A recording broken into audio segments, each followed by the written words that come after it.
দেখো অনেকেই মনে করে যে কম বয়সে ধর্মকর্ম করা যায় না, ঠিক আছে? তো এটা একদমই ভুল ধারণা। কম বয়স, বেশি বয়স এসব কোনো ম্যাটার করে না। ধর্মটা নিজের মনের কাছ থেকেই আসে। তো আমাদের শাশুড়ি মা মারা যাওয়ার পর থেকেই আমরা একাদশী করি এবং আমরা আমাদের একটা গ্রুপ আছে যেটা আমরা সবাই কৃষ্ণ ভক্ত। তো আমি ছোটোবেলা থেকেই কৃষ্ণ ভক্ত ছিলাম, যেহেতু আমাদের বাড়িতে পূজা হতো, মৎসব হতো, সেই বাড়ির মেয়ে আমি। তো আমার এই কৃষ্ণ প্রতি প্রেম, কৃষ্ণের প্রতি ভালোবাসা এটা আমার ছিল আগে থেকেই। এখন আরও বেশি হয়ে গেছে, যত বুদ্ধি হচ্ছে, বয়স বাড়ছে তত বেশি হয়ে গেছে। তো দেখো সবাই, আমি এখানে রান্নাবান্নার তোড়জোড় হচ্ছে, এটা হচ্ছে একাদশী, বৌদিদের বাড়ি আয়োজনটা হচ্ছিল। এখানে কাটাকুটি চলছিল, আমি লাল আলুগুলো ছাড়িয়ে দিচ্ছিলাম, মানে সব লাল আলুই আমি ছাড়িয়েছিলাম। লাল আলু ছাড়ানোর পরে ওদিকে ওরা লাল আলুটা ঘষছিল। তো লাল আলুর পায়েস করা হবে, লাল আলুর পায়েস। আর এইদিকে পায়েস হচ্ছে হয়ে যাচ্ছে, এই যে পায়েসটা বসিয়ে দেওয়া হয়েছিল, পায়েসটা হয়ে যাচ্ছে। তারপর এখানে বাদাম টাদাম ভাজা হয়েছে। আর যেহেতু আজকে আছে ফ্রায়েড রাইস আছে। আর এটা হচ্ছে কাঁচকলার তরকারি, সরি ফ্রায়েড রাইস বলা ভুল হয়ে গেছে, ওটা হচ্ছে সাবুর ফ্রাই হবে, ঠিক আছে, সাবুর পোলাও যেটাকে বলে। এখানে হচ্ছে কাঁচকলা আছে, আলু আছে, আর পেঁপে আছে, এটার হচ্ছে সবজি তরকারি।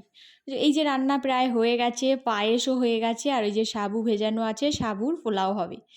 তো আমি রাস্তার দিকে এসছিল ওরা মাইক টাইক নিয়ে, তো সেটা নিতে এসেছিলাম। তারপর আমার খুব জল পিপাসা পেয়েছিল, গরম ছিল খুবই, তো আমি একটু জল খেয়ে নিলাম। তারপরে দেখো জলটা খাওয়ার পরে আমি বাড়ি চলে এসেছি। এই যে বাড়ি চলে এসেছি, এখন আমি বুঝতে পারছি না যে সন্ধেবেলা আমি কোন শাড়িটা পরবো। তো তারপর দেখো আমি একটা শাড়ি পছন্দ করে নিয়েছি, একটা হচ্ছে কটন ব্লাউজ আর একটা শাড়ি। তো তারপর দেখো আমি যে শাড়িটা পছন্দ করেছিলাম সেই শাড়িটা তো আমি পরেইনি, তারপরে আমি একটা নতুন হলুদ শাড়ি বের করে পরে নিয়েছি। যাই হোক, এই শাড়িটা আমার অনেক ফেভারিট। হ্যাঁ, একজন আমাকে কিনে দিয়েছিলেন আমারই টাকা দিয়ে। তো তারপর এই যে গান শুরু হয়ে গেছে।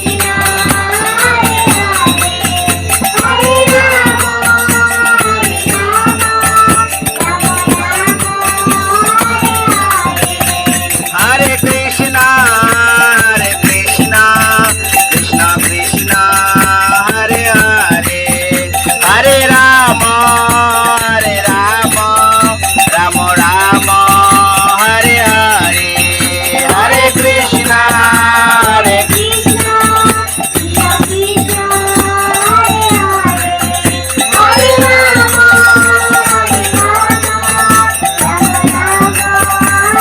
তারপরে দেখো বিকেল 5টা থেকে অনুষ্ঠান শেষ হয়ে যাওয়ার পরে তারপর আমাদের খাওয়া দাওয়ার অনুষ্ঠান শুরু হয়ে গেছে, যেখানে এই যে আমি খাওয়া দাওয়ার ভিডিও করছিলাম, ওই যে আমার দুই দিদি বসে আছে। তো যাই হোক, একাদশীর খাওয়ার এখানে খাওয়ানো হচ্ছিল, সবাই খেতে বসে গেছে, আমি একটু জল টল দিচ্ছিলাম। তারপরে দেখো আমি তোমাদেরকে দেখাবো আমার প্রভুজিকে।